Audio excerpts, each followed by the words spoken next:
el regalo de la vida. Y hoy te queremos pedir que nuestra vida sea vida auténtica, vida en abundancia que solamente tú la concedes. Te queremos pedir que todo aquello que no es vida, que lo detectemos, para que recibamos de ti el milagro de vida nueva, de una vida realmente digna, decorosa, en la belleza que tú soñaste, en el proyecto para nosotros, en la aurora de tu creación, en ese amanecer de tus sueños para con el ser humano. Hoy queremos pedirte que todos los que estamos aquí revisemos todas aquellas señales de muerte que hay en nosotros, para que tengamos vida y vida en abundancia. Danos, Señor, tu luz, y haznos salir del cementerio donde a veces habitamos, muy alejados de aquellos que nos aman y que amamos, de aquellos que amándonos les duele muchísimo las señales de muerte en nuestra vida. Bien, Fer, si me ayudas por favor con la proyección. La verdad es que hoy tengo el regalo bellísimo como cada mañana y cada día en mi ministerio de compartir la sabiduría perfecta, plena, divina de la palabra que proviene de Dios. Hoy les voy a compartir dos textos que son de mis textos que disfruto más, sobre todo por la luz que Dios concede, este Dios que conoce al ser humano, que nos conoce a cada uno, en su palabra nos expresa las verdades contundentes, pero a veces nosotros somos sordos a aquello que Él nos manifiesta, a veces de forma tan sencilla.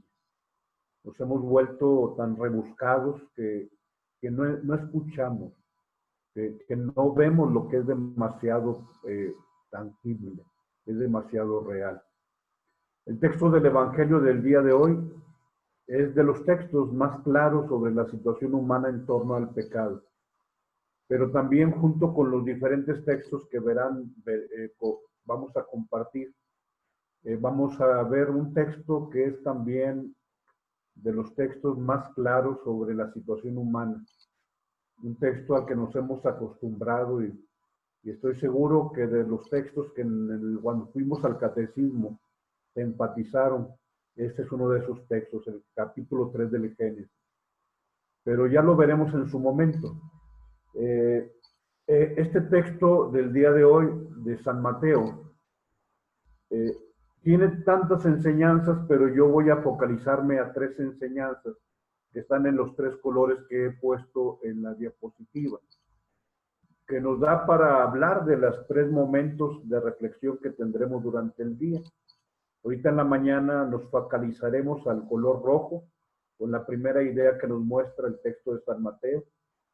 El día posiblemente en la noche, tomaremos el color que está un poquito moradito, violetita, y en la tarde otra parte fuerte del texto que es el color azul. Primero Dios sería como que la ruta para este día. Pero bueno, que la palabra de Dios sea la que nos hable y podamos nosotros tener la luz que Dios nos ofrece. Que el Señor esté con ustedes. Proclamación del Santo Evangelio según San Mateo. Gloria a ti, Señor Jesús. En aquel tiempo llegó Jesús a la otra orilla, la región de los Gerasenos. Desde el cementerio 2 endemoniados salieron a su encuentro. Eran tan furiosos que nadie se atrevía a transitar por aquel camino. Y le dijeron a gritos: ¿qué quieres de nosotros, Hijo de Dios?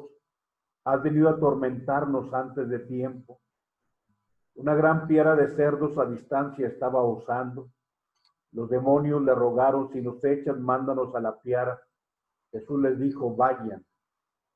Salieron y se metieron en los cerdos. La piara entera se abalanzó al acantilado abajo y se ahogó en el agua.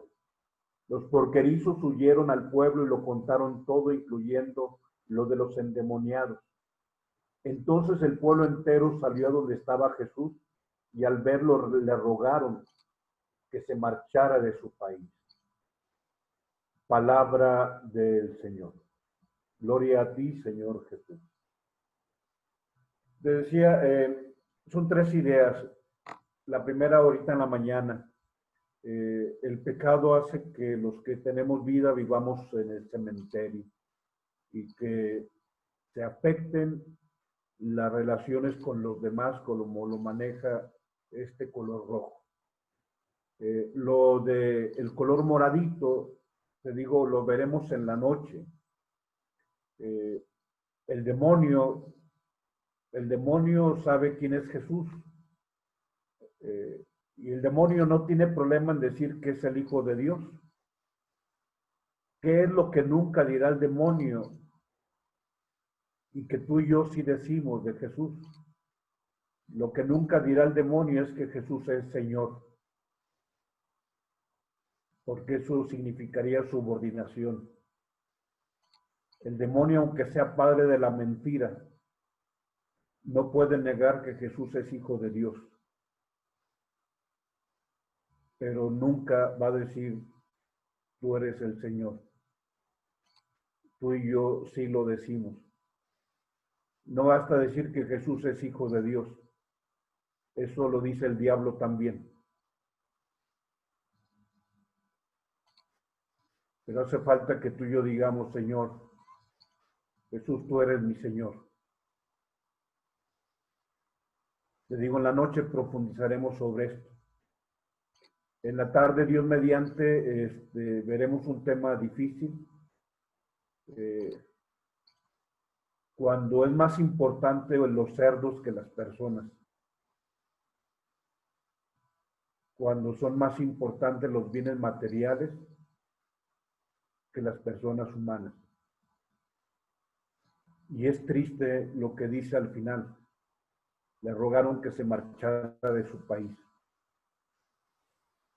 Expulsamos a Jesús cuando toca nuestros intereses, cuando nos afecta nuestro bolsillo. Pero bueno, veamos la primera idea, que es la que quiero subrayar. Quiero hablar sobre el lenguaje del pecado. Y adelante, sí, hay 4 conceptos antes de ver el concepto que hoy nos presenta el Evangelio. El primer elemento que nos habla acerca del pecado en nuestra vida es el lenguaje de la mancha. Es una experiencia muy personal y muy interior. De alguna manera, cuando tú y yo cometemos algo que está afectándonos, nos sentimos sucios. O sea, ¿cómo puede sentirse limpio un sacerdote para tomar la forma sagrada y consagrarla? Si está contaminado, si está sucio, si experimenta un pecado que aunque los demás no lo vean, es Dios quien ve mi vida que se ha contaminado. Y lo mismo en todos los aspectos. O sea, un esposo, yo no sé con qué cara ve a sus papás cuando ese esposo ya está cometiendo una infidelidad o esa esposa comete infidelidad. Entonces, yo no entiendo cómo una esposa carga a sus hijos y los besa y está viviendo una vida doble, una vida con una aventura. Pero también los hijos. Entonces, yo no entiendo cómo un hijo que está consumiendo drogas mira tan tranquilamente los ojos de sus padres. Una de las sensaciones humanas que trae el pecado es sentirnos contaminados, el lenguaje de la mancha. De ahí la necesidad de los signos, y ese signo bello de la mano del sacerdote que extiende la mano para absolver.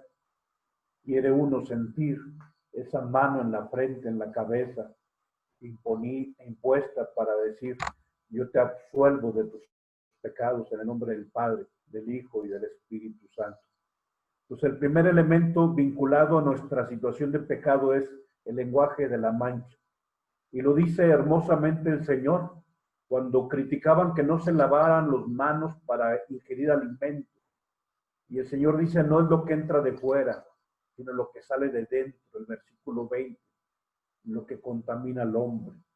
Ahí está lo que te hace sucio, no lo que entra de fuera, porque eso dice el Señor, hasta de forma un tanto impactante, eso se va al excusado. Lo que sí te mancha es lo que sale del corazón, porque de ahí viene el adulterio, la rapacidad, el egoísmo, la injusticia, el robo.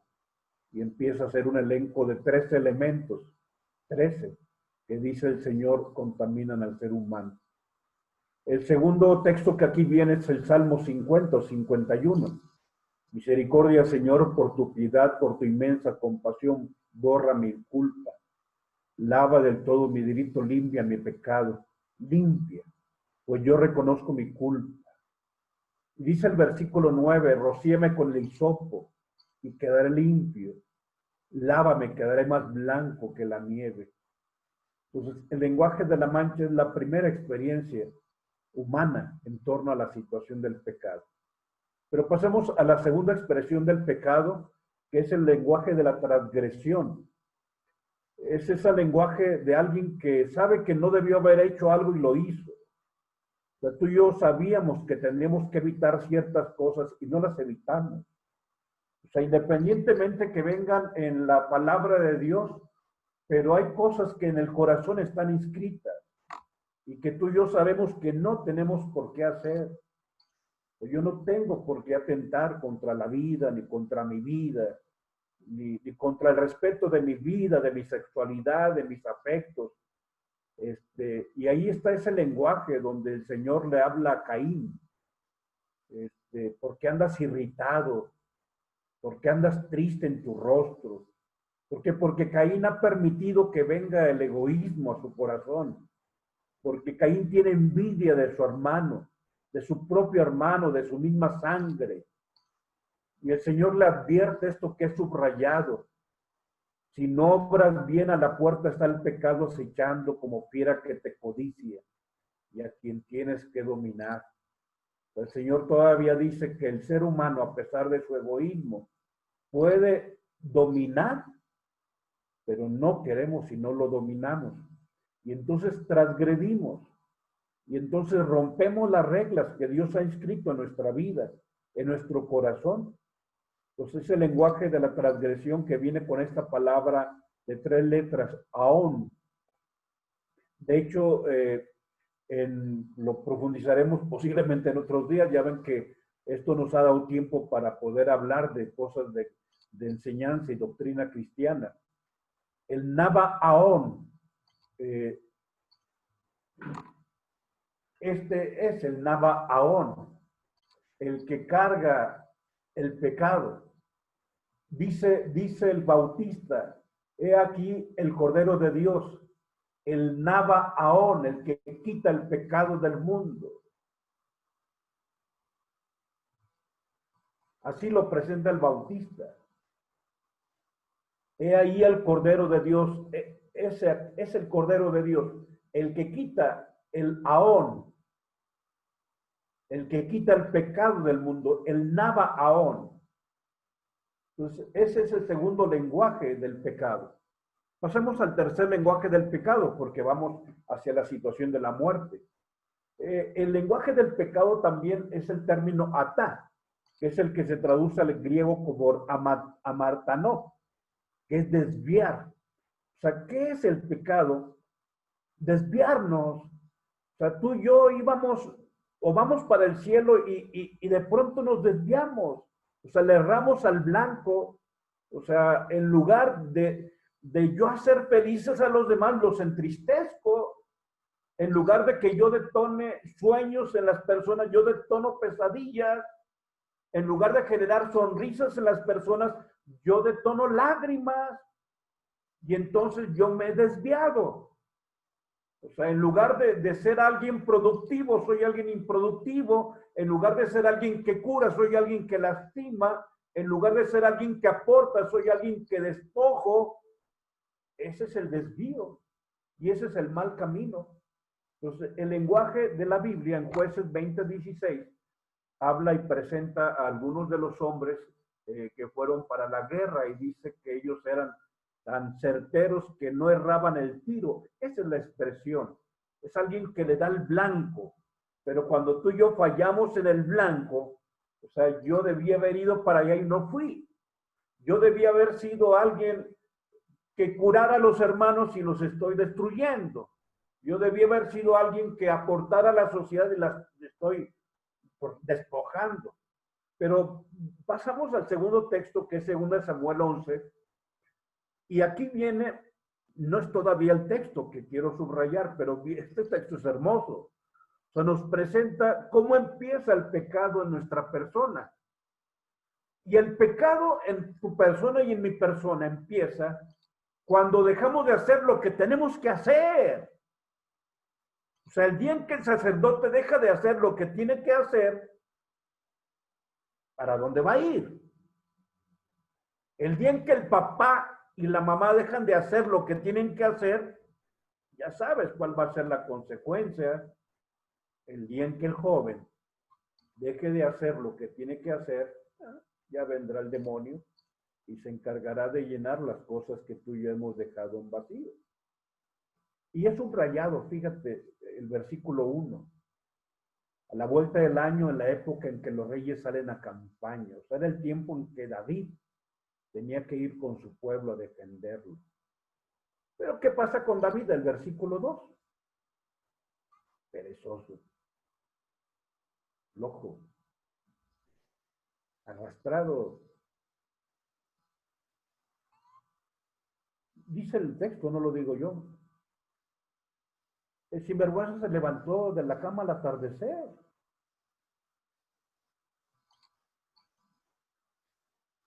O sea, no tan solo no fue con su pueblo a la defensa. Este Aragán se queda mientras que su pueblo está ya derramando sangre y peleando en la lucha. Este sinvergüenza se levanta al atardecer. O sea, lo primero, dejó de hacer lo que tenía que hacer. Se levanta al atardecer y dice, aun cuando su pueblo está derramando la sangre, que él se pasea por el terrado. Y entonces viene la lujuria, ve a una mujer hermosa que se está bañando. Aquí la historia es muy simple. Cuando tú y yo no detenemos el pecado, ese pecado nos lleva a otro pecado. O sea, no hace lo que tiene que hacer. Es una persona arrastrada, o sea, perezosa. Mientras que todo el mundo está en la lucha diaria, él dormido, satisfaciendo su pereza. Y luego después, vaciándose a ver qué hay, ve a una mujer, viene la lujuria, la manda a traer. Versículo 4, envió gente que la trajese, y viene el adulterio, y luego viene el embarazo, y ya no lo pongo aquí, pero después viene el engaño, manda a traer a Urías, y emborracha a Urías para que se vaya a acostar con su mujer, para que Urías piense que el hijo de Betsabé es de él, y Urías no quiere irse a su casa. ¿Cómo va a dejar al rey? Y otra vez, y cuando no logra su cometido, tú sabes lo que hizo, lo mandó de carne de cañón, mandó una carta para que lo pusieran al frente del batallón, para que fuera carne de cañón, para que lo mataran, y luego traen la noticia, Urías ha muerto, y él siente que ya se solucionó todo. Fíjate la historia del pecado. Cuando tú desvías, cuando tú y yo dejamos de hacer lo que tenemos que hacer, y esa historia es real, un pecado lleva a otro pecado, si tú y yo no sabemos detenerlo. Pasemos al cuarto texto, que es el texto más hermoso que yo te puedo compartir. Porque aquí está el mecanismo que nos lleva al pecado. Tú y yo humanamente nos enfrentamos a estos dos argumentos. Dice el versículo 1 del capítulo 3, la serpiente era el más astuto de todos los animales del campo que Yahvé Dios había hecho. Y viene el primer argumento que a veces llega a nosotros cuando estamos al borde del pecado. El primer argumento del demonio para convencernos a ti y a mí de que hagamos algo no adecuado es: ¿por qué no lo vas a hacer? Dios es injusto. Y dice el primer argumento. Le dice la serpiente a la mujer: ¿cómo es que Dios te ha dicho no comas de ninguno de los árboles del jardín? O sea, cómo Dios te puso en la repostería, en la pastelería, y no te permite que te comas un pastelillo. Dime, ¿cómo puede ser que Dios te haya puesto en este lugar con estos manjares y Dios te diga, tápate la boca y no comas? Fíjate. O sea, el primer argumento del demonio es: Dios es un injusto. Te dio afectos, te dio sexualidad, y Dios te dice que te reprima. Y la mujer, fíjate cómo argumenta el versículo 2. Podemos comer del fruto de los árboles del jardín, mas del fruto del árbol que está en medio del jardín ha dicho Dios: no comáis de él ni lo toquéis o pena de muerte. Y como al demonio no le funciona el argumento de que Dios es un injusto, el siguiente argumento del demonio es: Dios es un mentiroso. O sea, no es cierto, de ninguna manera moriréis. O sea, Dios está mintiendo. Es que Dios sabe bien que el día en que comiereis de él, se abrirán los ojos y seréis como dioses. Es más, no tan solo Dios está mintiendo, Dios es envidioso. Dios no quiere que se les abran sus ojos y que conozcan el bien y el mal. Y fíjate cómo estos son los caminos de nuestro pecado. Dios es un injusto. O sea, ¿cómo puede ser que tú todavía eres joven, hombre, mujer, y pues tienes tu corazoncito? No, espérame, es que no está bien. ¿Y quién te lo dijo? No, pues es que esto es pecado, adulterio. Ah, eso ya es cosa del pasado. Dios está mintiendo. Más bien, Dios no quiere que seas feliz.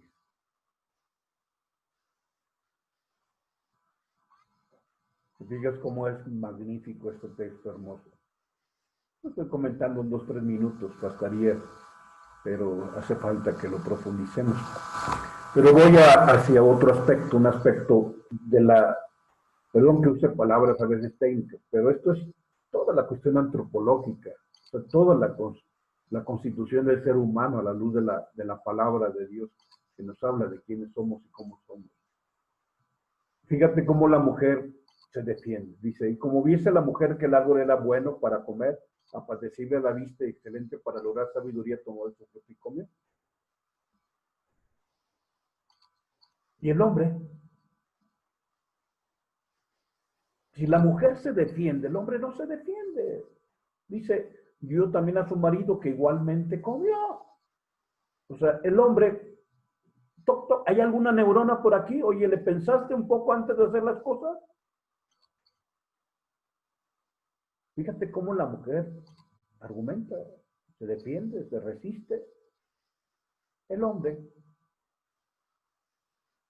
se tragó el fruto prohibido. Bien, vamos al texto del día de hoy para poder aprovechar estos minutos, que es el texto en torno a el quinto concepto. Adelante, por favor, que sería el de vivir entre los muertos. Esto lo digo rápido, creo que es demasiado palpable. ¿Quieres conocer qué es el pecado en nuestra vida? Este hombre vive en el cementerio, en el lugar de los muertos, encadenado, con grilletes, indómito, alejado de la comunidad, sin comunicación. Más bien la gente huye y se está autodestruyendo. Se trata de un ser humano creado para ser hijo de Dios y vivir en la libertad, pero vive esclavizado y viviendo la servidumbre. Adelante, hablemos sobre esta historia, la siguiente diapositiva. Lo voy a hacer rápido. Se trata de muertos en vida, de personas que hemos sido creados para ser amigos de Dios, y acontece que nuestra forma de vida hace que experimentemos la enemistad con Dios. Y en lugar de ser leales, somos traicioneros. Se trata de alguien que tiene o debe vivir en abundancia y sucede que de pronto está muriendo por el consumo de drogas, sobrevive, malvive. O sea, en realidad este cementerio es el lugar donde vive el drogadicto, donde vivimos, o vive el alcohólico, donde vive el lugar entre los muertos, es el lugar donde vive ya alguien que ha destruido su vida, su proyecto, su matrimonio. Hay un proceso de descomposición. O sea, el pecado hace que tú y yo, que íbamos a generar sueños en las personas, lo único que detonamos es una pesadilla de nuestra podredumbre. Estamos pudriéndonos. En lugar de que la gente realice sus sueños y disfrute de sus sueños, está viviendo la peor pesadilla con nosotros, porque eso es lo que provoca el pecado. Adelante, hablemos sobre el aspecto relacional. La persona vive en la soledad. O sea, hemos sido creados para la fraternidad, hemos sido creados para fortalecer lazos, para estrechar vínculos, para sentirnos hermanos con el otro, y nos vamos quedando solos, muy lejanos de la familia y muy lejanos de la comunidad.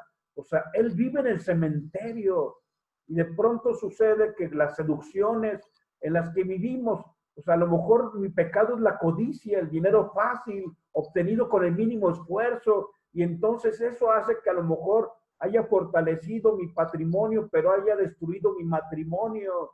O sea, el día en que tienes todo, resulta que tienes todo y ya no tienes a alguien junto a ti. O sea, no te falta nada, te faltan alguien, te faltan personas. O sea, porque el pecado te ha engañado y te ha hecho pensar que lo importante es tener, acumular, asimilar, sumar. Y sumas tanto que restas lo más importante de la vida.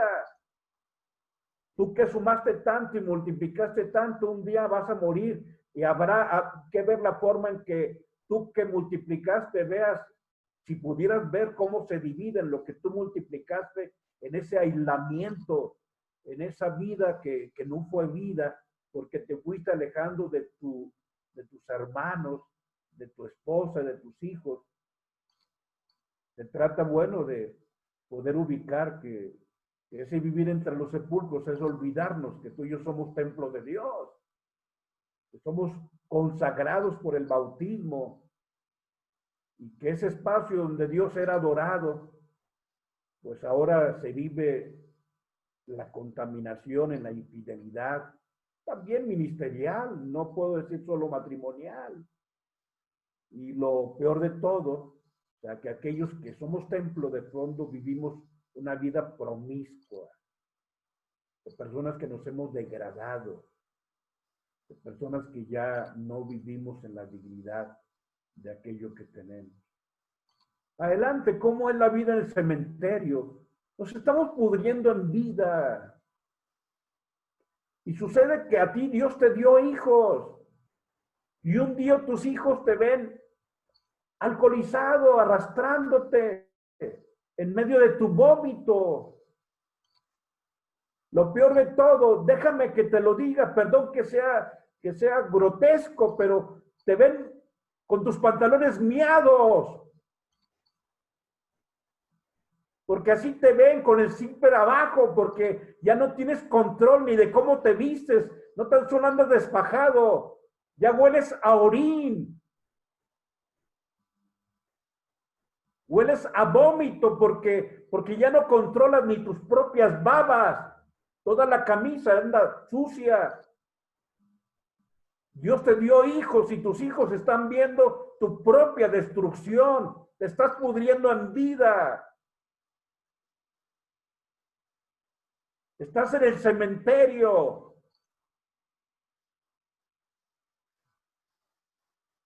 El Señor nos ha dado, y lo digo en mí, el regalo de la consagración.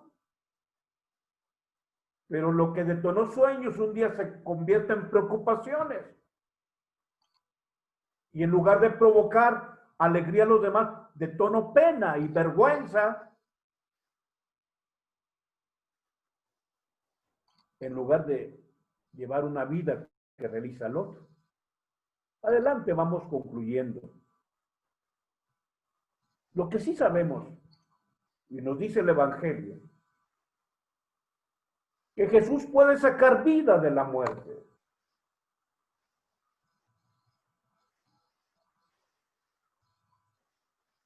O sea, Jesús saca al que vive en el cementerio para que viva, para que regrese a la vida, para que regrese a la comunidad, para que regrese con su familia.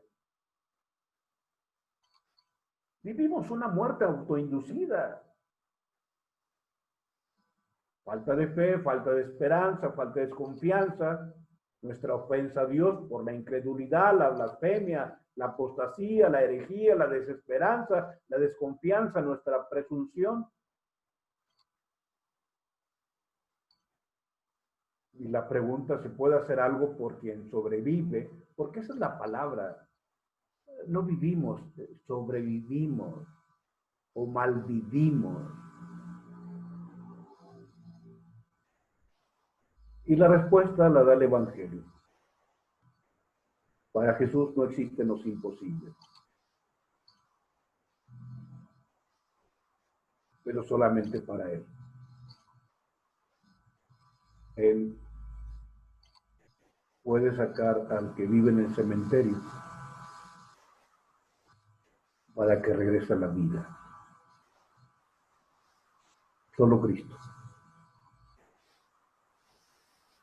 Solo Jesús. En el nombre del Padre, del Hijo y del Espíritu Santo. Amén. Bueno, pues muchas gracias por estar aquí. Gracias por sumarnos ya en este mes de julio.